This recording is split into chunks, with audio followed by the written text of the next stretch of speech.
an Unspoiled Network podcast. This is Spoil Me, covering Soulsmith by Will White. Prologue and chapters 1, 2, and 3. In these chapters, Lindon and Yerin wind up in a bad situation that is abruptly diffused, which feels like it should be considered good luck, but really it just feels like all of the snow disappeared because it got rolled up into a giant snowball that somebody's about to push down a hill. It's bad news, I think. Welcome to Spoil Me.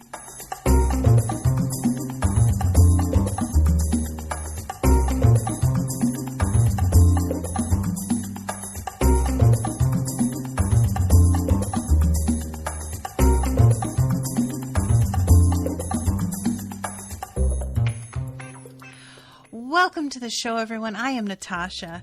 Thank you very much to Andrew for commissioning this entire series. I'm really excited to get started again. Andrew commissioned the first book with the intention of seeing whether or not I liked it. And then if I did, going on to commission the rest of the series. So there was a bit of a break between the first and second book.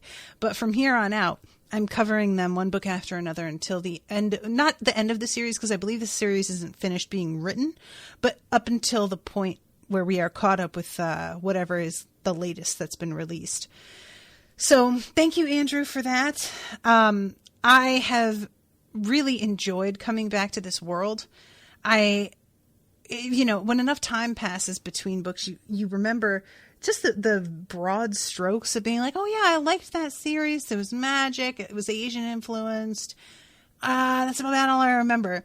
And it's really fun to drop back into the first chapter and be like, oh right, there's like a weird like archangel with a computer database watching them. And oh right, there's this magic system that's like, tiered and very, has very like clear delineations. And so much of this that I had forgotten, but immediately snapped back into my memory once I began to read again. So when we start off with the prologue, and full disclosure, I underread a drop for this section. Normally I do 50 pages, as close as I can get, and this is 45. And that's not, it's more than going to be made up for, I'm sure, in future sections, but I wanted to underread because this being the start of the book after a long break, I felt like I was going to need a little bit of extra time to reacquaint myself in with describing things and probably getting a little bit of help for things that maybe I had forgotten, if there's anybody in the chat who wants to help. So, the prologue begins. Information requested. Disciple training on the path of the endless sword. Beginning report. And we get to see a moment of training that we find out is Yerin. Yerin, she's been put through it. This is one of those things that, like, yes, it made her stronger. It made her deadly. It made her a survivor. And I guess one could argue that's really what matters. Is it, this is the kind of thing where I'm like, do you want to be a survivor if this is the trauma you have to endure to get there? There is such a thing as a quality of life that I wish many of us would put a little bit more effort into trying to secure rather than simply getting by. And that's not to say that a lot of us have a choice. Many of us just getting by is all the best we can hope for. But I think, and I kind of like, because I don't believe that the author's doing this here, just for the record. I think that this sort of brutal training is treated by a lot of the world as something to be lauded. It's seen as what is necessary in order to hone a weapon, if you're looking at a person as a weapon. And it's sort of considered like a tough love, And that may be true. there is a point at which you've sort of robbed someone of their ability to trust, of some of the things that make them a person, if you go a little bit too far down these sorts of roads. And if you truly are just attempting to create a weapon, maybe that's exactly what you want. But if you're attempting to prepare somebody to, like, live, I don't know that this is going to work out in that direction.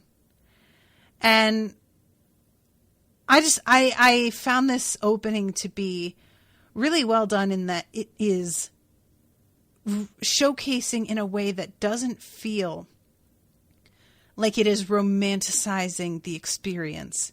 It feels like we are really being shown how cold and uncaring it feels to be left in this position. And yes, maybe you learn, you push yourself, you find a new way to survive. But it doesn't go without a cost. You don't learn without paying a price. And that price is a little piece of your psyche and a feeling of trust and safety and a lot of things that some people could say weaken you, but I say you need to be a balanced human being. And when we see Yerin, once we have fast forwarded and she's, with Lindon, it really feels like she has lost she knows that she missed out, and she's attempting to regain some of what she didn't get to have due to the way that she was raised and trained. She, I feel, seems keenly aware that there is something missing. And so that's kind of, either somebody continues just being a weapon and doesn't live any sort of life that I feel like most of us would want, or they begin searching for things to fill these sort of voids and gaps and wind up being, quote, weakened later on anyway, because they begin to realize that there are things that they haven't managed to, like, there are experiences they haven't gotten to live. Andy is in the chat. Hi, Andy. Cradle is a violent world, but even for Cradle, Yerin is extreme. Life balance isn't a concept in her worldview. Yeah, it's kind of weird because, like, in her worldview, that's probably true. But I would argue that, like, it's more in the worldview that has been thrust upon her. And I'm not entirely, like, it seems like she doesn't entirely buy it. She lives that way because she hasn't been shown a different way that feels real to her. But I feel like it could be something that she begins to understand. She's sort of reminding me, I just started the Mistborn series coverage with Miles for patrons, and she reminds me a bit of Vin, the main character, who is raised with a brother who constantly tells her never to trust anybody, that anybody will betray you, and just to prove his point, he betrays her and abandons her, and she winds up in one bad situation after another. And thus, once she is, like, picked up by a crew of sort of heart of gold thieves and blackguards, she is so paranoid that she has a lot of trouble letting down her guard for even a moment. And really, for a very long time, cannot trust that they are telling the truth ever, that their motives are what they say they are. And it's a similar thing as with Vin, where it's just like, I believe that there is capacity there to see past what she's been taught, but it takes a long time. I mean, it's not like that's any different for any of us either. We all are taught things growing up, and then we get to an age where we really begin to question the things that we took for granted as true. And it's a scary time, because once you begin to realize how much you assumed, took for granted was genuinely true, once you begin to realize that is all based on nothing. All of it is invented. All of it is just because they said so before us. So much of it is just based on tradition and believing that your elders know. And then you find out they don't know. They don't know any more than you. They just say the same things that they were told the way they hope you will when you finally have children, if you ever do. And that's part of the theme here, I think, in these books, because that's part of what's going on with Lindon. You know, he took for granted, I have no soul. I stuck my hand in this water. The thing didn't happen. They said, I have no soul. I have no soul. You can get up to jade, maybe get to gold if you're like a god. And that's about all you can do. I haven't got a soul, and therefore I will never be able to ascend to anything like jade. There's all these things that he has been told are how they are. And then he meets somebody who's like, what? No. Oh my God, really? No. That's not how that works. Honey, sweetie, no, sit down. Let me explain this to you. And it's just, I really love that it's written in a way where we take for granted what his elders say is true too. There's no hinting to us before, like there's no prologue to indicate, oh, maybe this isn't what you think, but we're going to go into this world where they think it is this way. When I say it like that, what I'm sort of thinking of is Song of Ice and Fire. There's a prologue where we get to see the White Walkers, and then we immediately go into a world where everybody is talking about how the White Walkers aren't real. Meanwhile, we're like, yeah, but they are though, and we know that. I kind of like that we are dropped into a world being told this is how it goes. And we truly have no frame of reference outside of what is being told to us in exactly the same way that Lindon doesn't. You know, what he's raised with is all he knows. And that's the exact position that the reader is in. So when we finally discover suddenly that there's a totally different understanding of the system, it's a bit of a shock because we assumed, you know, the people here seemed very confident. We figured they were confident for a reason. And that's just really, when it comes down to it, what's so alarming when you begin to discover how little of what you know is actually based on anything. You assume that the people who tell you things are confident for a reason. Oftentimes, they have no reason to behave as confidently as they do. The only thing that they say when you press the issue is, well, that's just how it is. And that's just like, that's it. That's all they can say. And when I say this, I'm talking about like social justice issues. When you're asking somebody, why do you think people should have to work in order to be able to feed themselves and live in shelter? Why do you think that that is a requirement to survive as a human being? Please explain to me. Well, because you're supposed to. That's just how it is. What do you mean? You want us to just give them stuff? Well, yes, I do. Genuinely, I do. But, you know, and it's like similarly with gender stuff. So why do you think women are the like natural caretakers and domestics of the home? Well, because they're the ones who can have children. So what if you don't have children? Well, I mean, the instinct is still there, right? I guess, what if you can't have children? Like, you push on any sort of issue that we just have accepted for so long, and it falls apart. So over the past 5 years, it's been a real awakening for me personally in terms of realizing that everything about how I understood the world was purely tradition and like rhetoric, and there was nothing holding that up. And I really feel for Lindon being sort of adrift all of a sudden and wanting to get a hold of like a new way that things work, because you need rules. Like a lot of us really, that's something that helps us feel grounded, is having rules that we can point to. This is how it works. And once we're shaken out of understanding our first version, we want a second version. Well, then this is how it should work.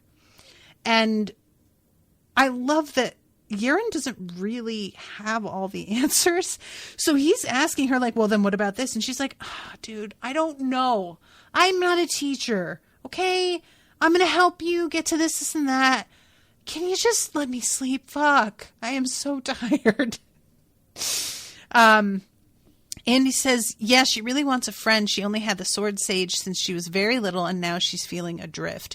Right. And when the only companion you've had is also the person who abandoned you repeatedly for your own good, but nevertheless, it is no surprise the paranoia that she feels toward Lindon. Like, I had been kind of last book being like, she keeps thinking that he's got something up his sleeve. What is she seeing? The same dude we're seeing? Because it could be no clearer that this kid doesn't have a plan. Like, I don't know what. And now I'm realizing after reading this prologue, oh, that's why.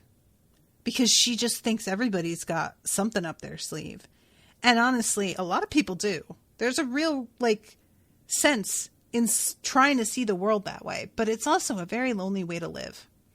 And this is part of how it's like when you apply for one of those jobs that has like the quiz that you have to take, and they'll ask you like, do you believe more people would steal if they knew for sure they couldn't get caught?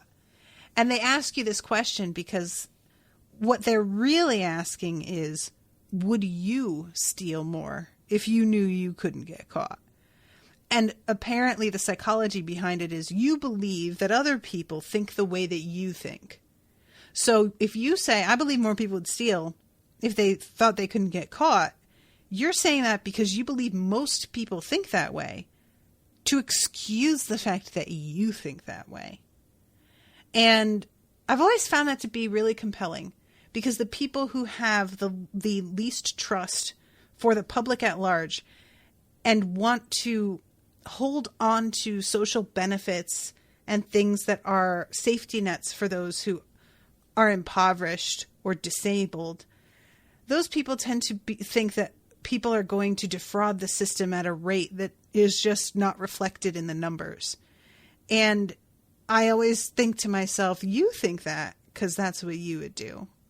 And maybe that's just, you're telling on yourself when you raise these concerns. Anyway, so I've kind of like touched on some things here, but the prologue is all about how she's sitting in a circle of swords that are close enough that when she shivers, they cut into her skin. And her body is covered in freezing blood. And he told her that she has to find a weapon. And so she's like looking for a literal weapon. She's trying to find something and she's not able to do it. Hours go by. Eventually she starts to sort of fall asleep and begins to realize that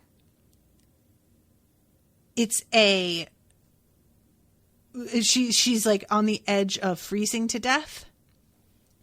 And here comes this thing. Her unwelcome guest starts to stir, squirming against the seal that her master has placed upon it. It doesn't speak. It can't. But its presence reminds her that there is another source of power here, another route she can take besides sword madra, another path. She will freeze to death before she takes it. So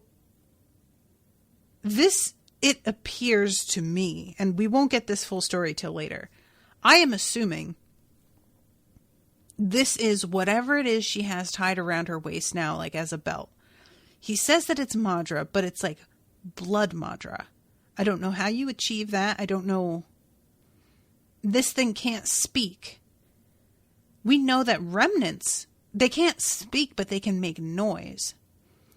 So that's another reason why that sort of like pointed to me at this is something made of mod. And the fact that she doesn't want to touch it, she doesn't want to reach for it, to me also indicates this, because the reaction that Lindon has once he reaches copper and he can see madra, he is able to see her belt clearly and literally vomits. Like there's nothing to vomit up. He retches, but it's this uncontrollable reaction of just pure horror of, you know, the kind of thing that you realize that somebody that you've been hanging out with who wears this leather jacket, that leather's made of human flesh. Like it's just, you know, so his reaction seems really extreme.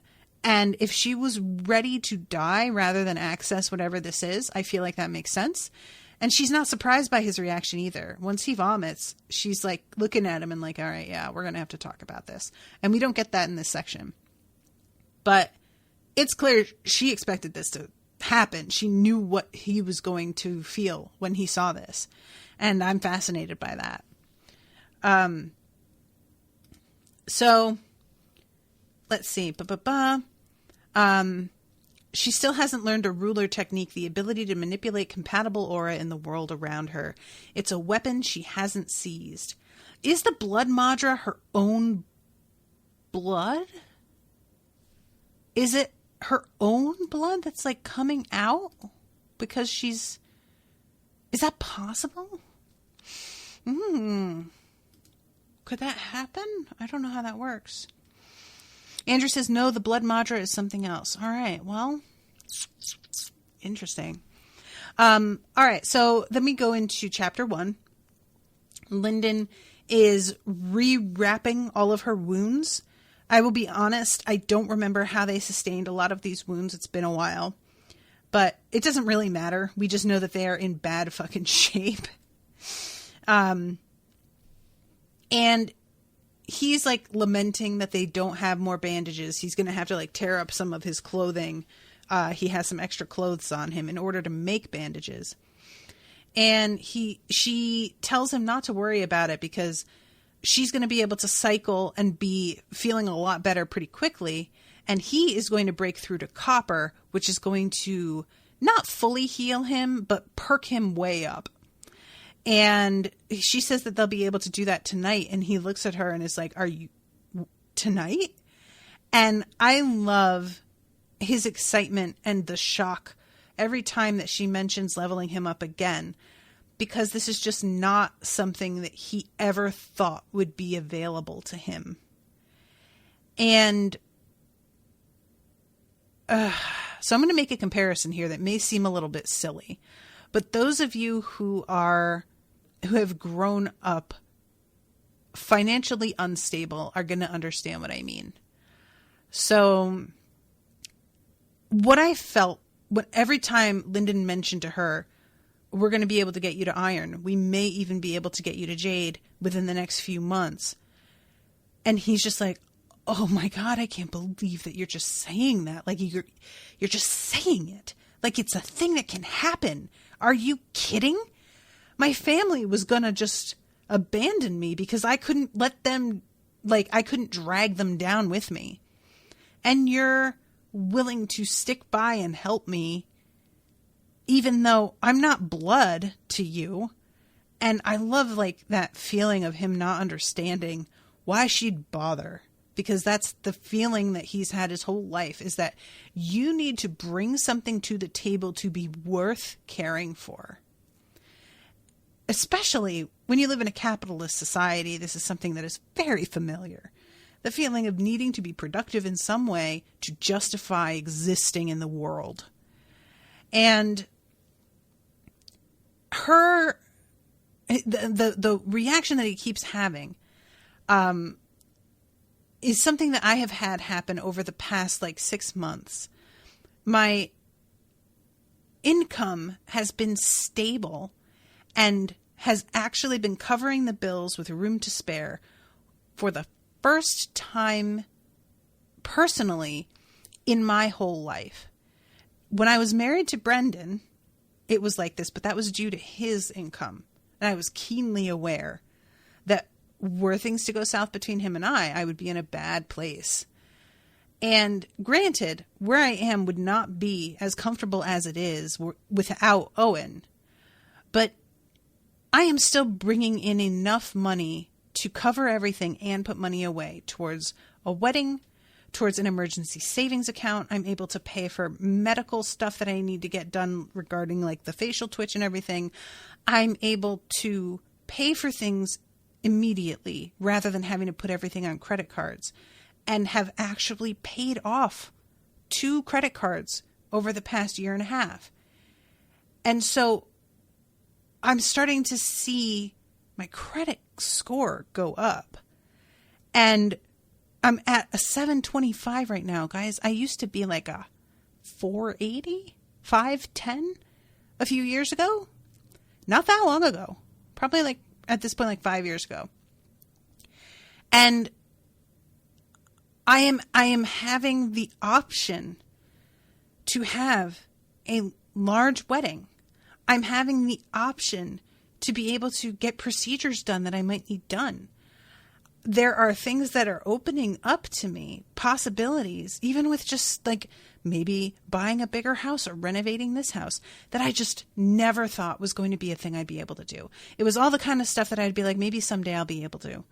And it was a dim and misty future with a lot of me feeling like probably not. Probably not. I'm going to tell myself this because you need to be positive and hope for the best, but probably not. And when you get like to a point where that fabled thing suddenly feels like it's within reach, there's just a feeling that it's difficult to describe. It's just a hopefulness and a maybe the world isn't so bad kind of feeling, that there's a part of me that feels almost guilty for being like, maybe the world isn't so bad. And then I have to be like, well, but it is. I'm in a good place right now and I should appreciate that and be grateful for it, but also don't get too comfortable. And that's sort of what Lindon does too. He's like, oh my God, that'd be amazing. And then he has to be like, yeah, but I mean, she doesn't know entirely. Maybe not. Or maybe we won't have time is the other thing. And I think that is so relatable. I just really feel for this kid. I really do. So she, let's see, she talks about copper eyes. Copper eyes see the world. Iron eyes see far, and jade eyes see deep. Tells you what you're in for. At copper, you see aura. You can begin taking it in, cycling it, turning it into madra. At iron, you're forging the body you'll use for the rest of your life, and the actual eyes in your head get better. And when you hit jade, you can use your spirit to see, sense. There's not a good word for it, really. At gold, you hold a remnant in your core, and you get a little something extra for your trouble. We call it a gold sign, and it's the simple way to tell who's on what path. That is wild. You hold a remnant in your core. I want to know what that's like. Is it something that's just, and we're in her head a little bit, so we get a bit of a look, but it's not exactly explained how it's done. And I wonder, do you have to fight to keep it there? Is it a constant battle to keep that remnant from leaving? Or does it like get pulled into you in such a way that now what's done is done and it can't get out? Does it begin to feel like a part of you and want to stay? Does it have an opinion? I don't know how much consciousness a remnant has, and is the one that's in her the one that was her teacher? Can she replace a remnant she had taken in with a different one if she finds another remnant that she thinks is more powerful? Like, would you, what if she did this when she became a gold sign? Andy says, once you absorb a remnant, it's in you for good. She absorbed the Sword Sage's remnant and no switching remnants. So she didn't have this before. She did this. This was a new thing for her. That's interesting. So she's been a low gold, as we find out later, but she had not tried to absorb a remnant at all yet. Interesting. You'll have to prepare for a stage before you advance, and what preparation you settle on depends on your path. My master stuck me in a ring of swords to polish me up for jade. He wouldn't let me out until I could push them away on my own. Strengthened me, turned me toward sword madra, prepared me to advance, like eating a red pepper to prepare for a white one. It sounded more like sadistic torture than sacred arts to Lindon, and though he didn't say anything, Yerin must have noticed the look on his face. Wasn't so bad, she said, tracing one of the paper-thin scars on her arm. Taught me character. Yeah, that's what they all say. That's what everybody who's been abused says. Well, it could have been worse, and I really learned a lot from it, and I'm who I am today because of it. Okay. And she says, maybe if I knew more, but I don't, I'm just a gold. Hearing someone say they were just a gold was like hearing an emperor say his summer palace just had 1,000 rooms, but the idea that he wasn't ready for a path sent chills up his back. So then he's like, so wait, you don't think I'll ever be? And she's like, I said, I don't know how to get you in condition for my path, but that's not what we're talking about here. So he keeps asking about gold. Gold brings up, well, what about gold? And she's just like, can you focus on what the fuck you need to do? Gold is so far away from you right now. You are wasting your energy. You're thinking about fucking myths. Stop it. Get on what you're doing. And she's right, honestly. There's been a couple of studies that I've read recently about how being goal-oriented is something that we all sort of like think is a good thing. But there's growing evidence to point to being too focused on the outcome actually leading towards failure more often than not. Because that means that you are too focused on the future rather than looking at the process in the present that you need to complete in order to reach the goal in the end. And that rang true for me. I know that I am that way. I get so focused on some shiny halcyon future where I've gotten everything finished and done, and it's all gravy, that I don't want to complete what I have to do, the daily toil of now. So they're camping, and she tells him that you are going to need to focus and use whatever you got from that. I can't remember what the name is of the thing that he ate, but he's been cycling a ton, and she's like, I think that you are prepared to level up to copper. Oh, and this is when she talks about, you know, you can rush to iron, but you surely don't want to. Ruins your chances of reaching low gold. And she explains there are different ranks within gold. There's low gold, high gold, and true gold. The gap between each one is 10 times wider than the gap between copper and iron, and if you were a shade quicker and 2 shades smarter, you'd hole up here for a handful of years until you hit low gold. And this is when he stops and is just like, she said that. She just said low gold. Are you serious? And then he's remembering, because at first he's like, well, we don't have that kind of time. And then he remembers that Suriel, is that her name? She had said that they had like a decade, I think. The Star Lotus, that's what he ate. So then he starts to be like, okay, maybe we do have time. Maybe this is going to be something I can complete. So she tells him, in order to level up, you're going to have to squeeze, basically. And he's like, okay, but what does that mean? And she's like, I don't know how to explain it. You just squeeze it. You just do it. And he's like, yeah, okay, but like, what does that mean? And she's like, all right, look, I was 10 when I did this the first time, or 8, I think. If I figured it out, you can figure it out. So just fucking figure it out. Do me a favor. Shut up and do the thing. And he does it, and he finally begins to figure out how to like release a little bit of madra from his core until it's floating around the outside, like this nimbus around the core, and then using that madra to squeeze down on the core. And it hurts, actually, which makes sense because when we saw his sister leveling up, it was really kind of like she was having a seizure. It was very scary. So it makes sense. And as he's in the middle of doing this, she's like encouraging him and says, keep a hold of it. I knew a man who stopped midway and his organs. And then she gets cut off because she hears something and steps away drawing her sword. It's one of those moments where it's just like, it's like in Ocean's 11 when Rusty is talking to, I can't remember, Matt Damon's character. And he's like, and remember, no matter what happens, do not under any circumstances. And then he gets like called away. and you never find out what he was going to say.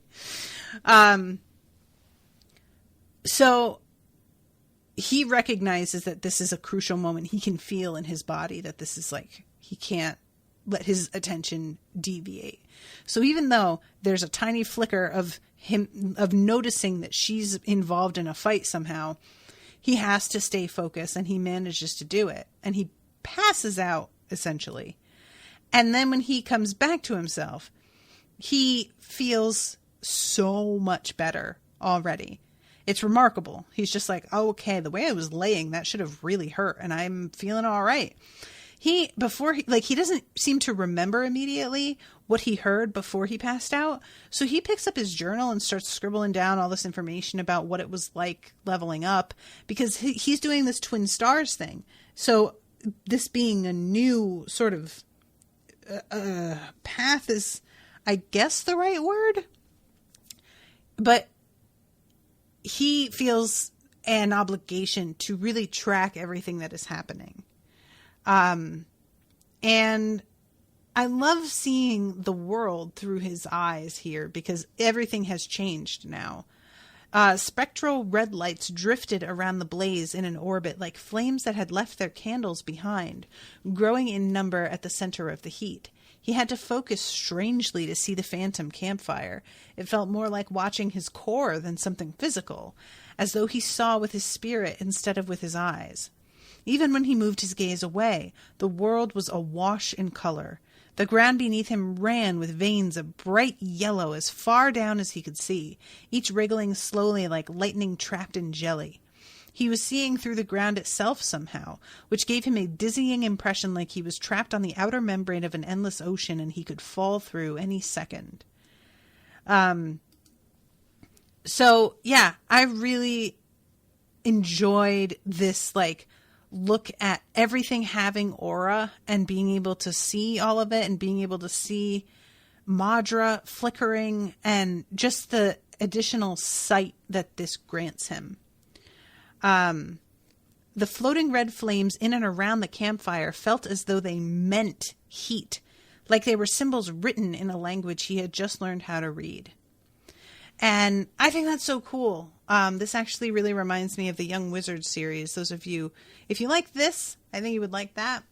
There's a similar sort of like organic quality to the magic, and things are filled with a sense of wanting to be what they are. And that makes it possible sometimes for you to speak to them and get them to do a thing because it's making them more of what they are. And it's just, you know, the idea here, it just feels sort of familiar to me from that. So let's see. He pulled out a loosely bound bundle of yellowed papers that had once been nothing more than the technique manual for the Heart of Twin Stars. Now it was his instruction manual for the Path of Twin Stars. As the founder of a path, he had to make careful notes on every step. And then he realizes that he can't hear Yerin. And he's like, oh, no. And Yerin, for her part, has been handling some ambushers. And she is really mad. Because how she sees this is that they purposely attacked in the middle of him attempting to level up, which is akin to ambushing a sleeping baby. And it's just really low. Something that you should not stoop to doing. And it's made her very contemptuous of them. And she's walking, and there's this woman that she comes upon first, who attempts to fire an arrow at her. And she takes this woman out very quickly. Now, this woman has a remnant embedded in her arm. And there is a sense of it being something that is venomous, which I thought was really interesting. Some cross between a snake and a centipede, a tiny remnant parasite sunk into the woman's limb, a gold sign. A forged green arrow materialized, sword aura gathered around, basically anything with an edge. So in her spiritual sight, Yerin's blade shone with a silver halo. She cycled Madra according to the flowing sword technique, enforcing the weapon like it was part of her own body. I think it's just really neat. The blade of Yerin's master passed through bow and woman both, its madra infinitely sharp and cold like a blade chipped from a glacier. The dirty woman's jaw dropped down to her chest as she saw her bow break, and she had a second to look up like a startled rabbit. Then she recognized the pool of blood seeping from her stomach, and one hand reached up in disbelief. Yerin snatched the green arrow from the air as it fell from the broken bow, jamming it into the woman's arm as she ran past. She'd bet her soul against a rat's tail that the woman used venomous madra. Those paths always had ways to resist their own poison, but added to the blood loss and stomach wound, she'd die, but not so soon that Yerin had to deal with her remnant. So she thinks. So then we come across this other dude who gives the impression of being like this huge raging bear. And then there is a smaller kind of rat-faced dude. And they are all, you get the impression that they're all starving. Like they're very, very thin. And they all have these bright green remnants attached to them, which to her indicates that they must all be part of the same sect because they're like all seem venomous. So she's fighting this guy, even though she's doing really badly. She's like, not that she's doing badly in the fight, but physically she has not been given time to recover, and she hasn't rested the way she really needs to in order to face something like this. She's doing her best, determined to just make this as short and quick as possible, but she's getting tired. And so she's like occasionally losing a bit of ground that's beginning to start to add up. And then here comes Lindon trying to help. This was such an ugly moment that I did not like. He tries to use that circle of purple flags with the writing on it to make that ring of like illusion, which has worked very, very well for him in the past. Granted, I'm not mad at him for thinking of this. It's proved extremely effective before. But this dude that she's fighting is apparently, it doesn't really work on low golds the same way, it seems. So he sets this whole thing up, and it has almost no effect that we can see. Let's see. This is the first time he'd seen the boundary as a copper, and it was much more impressive. With half an effort, he saw a glowing aura roll in like a sunlit cloud, half-formed images shifting and twisting in its depths. He'd placed the last banner between Yerin and her enemy with the circle on the spearman's side. The rat-like man should be trapped at the edge of the boundary. Lindon rolled into his back, propping himself up so he could see if his gamble had worked. The spearman staggered back a step, his 6 madra spears shattered by Yerin, his reptilian eyes flickering around. Lindon let out a relieved breath, and only then realized he was panting. Let's see, blah, blah, blah. Lindon turned to Yerin just in time to see her foot rushing at his face. So she basically like uses this kick to sort of scoop him up and pull him away from this whole like mess. And he pretty much lets it happen. And he turns to look back at her, and he realizes that the fighting has pretty much continued. And Lindon, like, he thought that it would have more of a hindering effect, but it doesn't seem to have at all. And he says to himself that he had tried to catch a wolf in a rabbit snare. Eventually, this dude I think brings his sword down on one of these flags and damages it, which I believe renders the entire thing useless, if I'm not mistaken, unless he knows how to repair it, which, spoiler, he does not. And that is a bummer, because this is one of those things that was kind of a treasure. And I know that it's been said by the man who was managing the treasury, the lower treasury, that the things in here will seem like toys once you see some of the other shit we've got in this other spot. But nevertheless, it's one of the first things that he's used to great effect. And to see it just not work and then be trashed by somebody is very heartbreaking. So eventually, Yerin gets her sword sweeping down along with the sword arm on her back, which I had forgotten about, which comes out like a, what is it compared to a scorpion tail, like up above her head. I'm trying to find, here it is. Before the spearman had gathered his technique, Yerin lashed out in a wave of razor-sharp energy.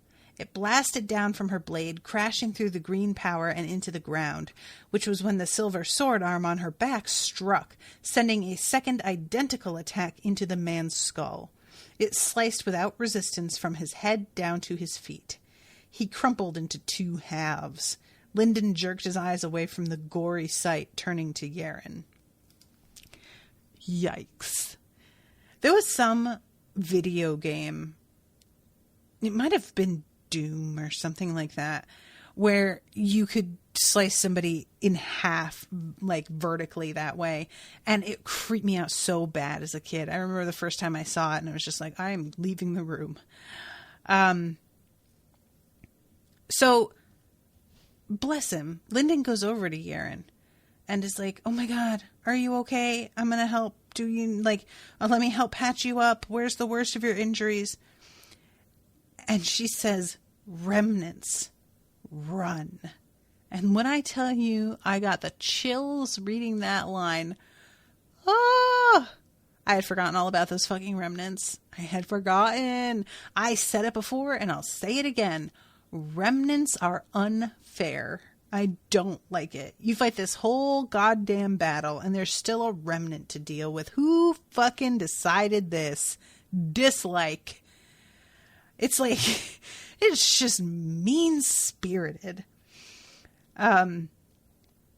So Lindon depends on the fact that when remnants are sort of released, they're fucking disoriented and don't know where to go right away. Sometimes they don't even head right for the person you would think.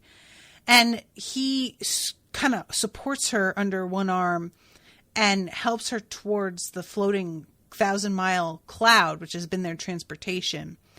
And he's almost fucking tapped out. He's got very little energy left after leveling up and everything. He's tired. And he only just manages to infuse this friggin' cloud with as much power as they need to get going. And it's barely enough. It's been bad. And so they get the hell out of there and they can hear the other remnants coming after them. And they go as far as they possibly can before this thing begins to sort of not collapse, but it basically runs out of steam because the cloud's powered by his madra. So once he begins to run out, which he does fairly quickly, it doesn't rush anymore. So they find a tree with this big hollow at its base, and he dumps Yerin into it and goes around it and begins to draw this script on the ground that is supposed to be a protection from remnants specifically, but we find out that there is another thing that winds up coming at them that is very frightening, freaky. They sort of huddle in this hollow. They drink the last of their water, which turns out to be a problem a little bit later. And they fall asleep for a little while. And when they wake up, there are these 3 dogs that are rotting away, standing barely an arm's length away from him. He says that he can just about reach out and not quite touch them. That's way too close. Don't like that. Thank you. No. The skin of the dogs was raw, bloody red with spots of diseased black. It was stretched tight over a visible rack of ribs, and their stench soaked the air. Can we talk about that line? I love that line. Their stench soaked the air. I am certain that this author is not the first person to combine that series of words. But that is just so chef's kiss. There are some smells that it feels like you are drenched in them when you walk through a room, you know, and that is just such a perfect way to say that. I loved it so much. Their eyes were scarlet as swollen blisters, and they bared shredded lips in snarls that revealed blood-caked teeth. And Lindon is like, oh my God, oh my God, oh my God, oh my God, oh my God, oh my God. And he shakes Yerin awake. And she's very, he's fucking, really. He's peeing his pants. And she's making jokes. I called Heaven's Glory a pack of rotten dogs, but I'd never conceived they'd be quite that ugly. And Yerin is really confused about what these things are, because they're not remnants. And he's like, it seems like based on what they are, they're some sort of like sacred animal. But that's like, sacred animals are supposed to be beautiful because they keep refining aura, and that advancement makes their bodies more perfect and more beautiful. Something is fucking wrong with these things. Whatever aura these beasts cultivated had corrupted them. Ooh, I am dying to know what that is. He takes a look with his copper eye, and he thinks the immediate reaction he has to what he sees is death aura, but he's like, I'm pretty sure that's not a thing. So he doesn't know what it is, and he doesn't know what blood aura is either, even though he assumes that's what's going on here. And it's just like, I really enjoy the introduction of these auras that he doesn't know about. Maybe she doesn't know about. We don't get a chance to talk about it in this section. One of the dogs swept a claw at the air over the script as though scraping an invisible wall. And I like this because Lindon's sitting there like, oh my God, all this script is drawn in the dirt. They could totally mess it up just by tossing some dirt over it, and they'll be able to get in, and kind of like runs cold at the thought of it. But we find out that these dogs are for some reason just not smart enough to figure out that's all they need to do. The remnants, on the other hand, which wind up catching up with them a little bit later, are plenty smart enough to figure that out eventually. Maybe not right away, but it is not the foolproof fucking like insulation from this thing that from them that it is from these rotten dogs. Which, by the way, I know that there's more than one dog, but all I keep picturing is Fluffy, the 3-headed dog. I don't know why, but that just keeps popping into my head. So they are getting ready to basically open up this script, like swipe through it, in order to let it drop, because he's having to use his madra to power it. And she's going to fight these things long enough to buy them some time to get onto the cloud. And I love, he's like, man, these dogs are really scary. And she's like, yeah, there's more than what you think. And there's this thing, I'm trying to find the spot where this is. Let's see. She says, I'd observed that sacred beasts have been a little light on the ground the last handful of days. Spied a couple of remnants, but nothing else. Weak and wounded as we were, we should have been hip deep in predators before we took 2 steps out of the valley. Why weren't we, do you think? If I were with my master, I'd say they were scared off by his presence. But these things see me as prey. You're more like a bite they'd feed to their pups. Point is, they weren't scared off by us. Something drew them away. They were drawn away? Does that mean you can't kill them? It means they're all bunched up. And she points, and he can see that there's literally hundreds of them. And he just almost collapses. So they take some time to let her cycle. He cycles. Eventually, the other remnants begin to come for them. And then they're like, all right, we really need to get out of here. And they are about to take this like desperate sprint across. And this moment is so good. So after enough time, the remnants would toss some dirt over it. He looked at Yerin deeper into the scene, trying to catch a glimpse of the vital aura around the remnants. But he was sidetracked, staring at Yerin's waist, or more accurately, at her belt. He'd known it was some sort of construct, forged from red madra. He had wondered if she wore it as some kind of fashion on the outside. Maybe sacred artists in the rest of the world distinguished themselves with clothes made of forged madra instead of the badges. But looking at it now, it was a dense rope of congealed red power, identical to the aura dripping from the dog's mouth, but 1,000 times more potent. He could practically taste the blood coming off of it, and it made him want to vomit. Visions of slaughter of an army's worth of corpses filled his vision. How could she wear that? It was like having a river of blood wrapped around yourself. Lindon retched, as suddenly as though someone had punched him in the gut. Yerin watched him from beneath her black hair, eyes understanding. Knew he'd come to this bridge eventually, but let's cross it later. Agree? No, that's not necessary. It's none of my concern, and I apologize if I've given offense. She watched him for a second longer, then hefted her white sword and turned back to the advancing remnants. We'll talk, she said.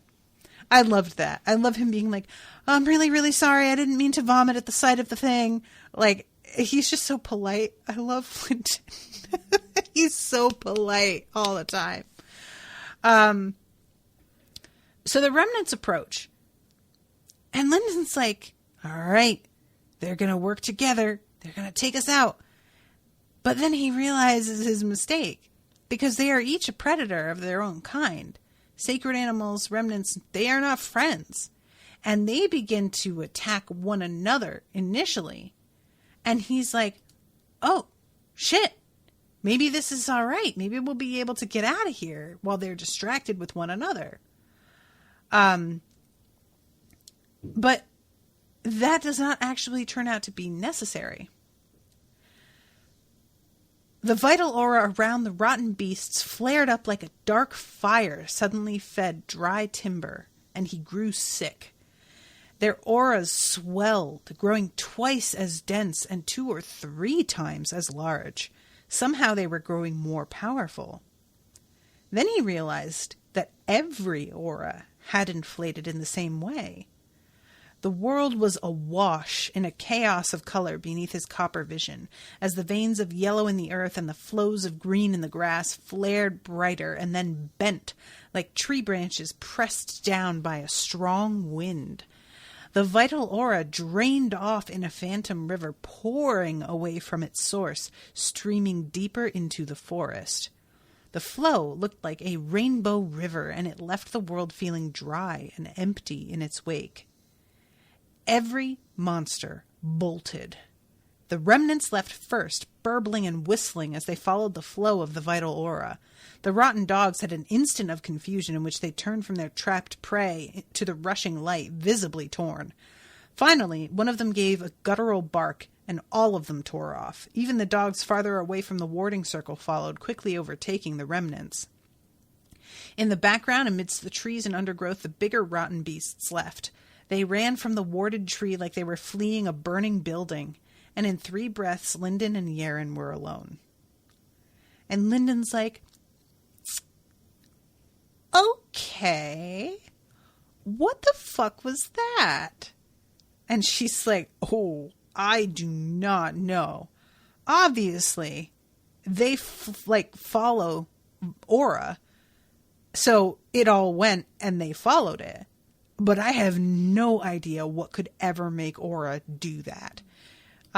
She says a little bit later, like, I know that you can write scripts that gather aura, but for something of this scale, she says, I'd contend it's 10 miles across, engraved in bedrock, and powered by 10,000 remnants. So, a goddamn.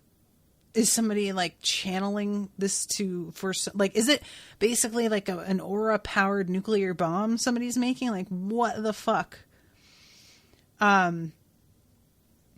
So he powers up the cloud using like the very last of the energy he's got. And she calls him fussy for ensuring that it's like powered up before they get on it. He says, I've always found that a little work up front makes things easier later on. And she says, I think you may have seen hard work sometime in the past, but you never came close enough to shake its hand. And I was like, that is cold-blooded. And you know what? Maybe you're right. Maybe you're right. I don't know. And she heads towards whatever it is that is stealing this aura.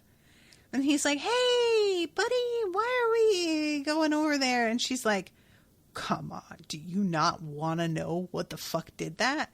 And he's like, I mean, yeah, but like,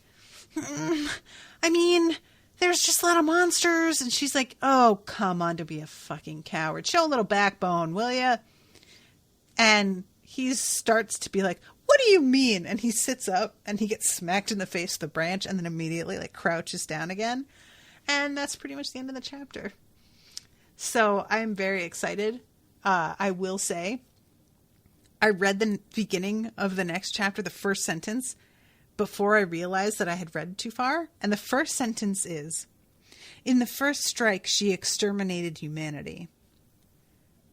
And that is the first sentence, and that was all I read before I stopped myself, and I was like, what? So I am very excited. I'm covering the next section tomorrow, which is chapters 4 through 7, if I'm not mistaken, and I'm excited. So thank you very much again to Andrew for commissioning these episodes, this whole series. I hope that you guys are enjoying the coverage. I'm really enjoying reading it, and I will see you tomorrow with a new episode. Until then, toodaloo, motherfuckers.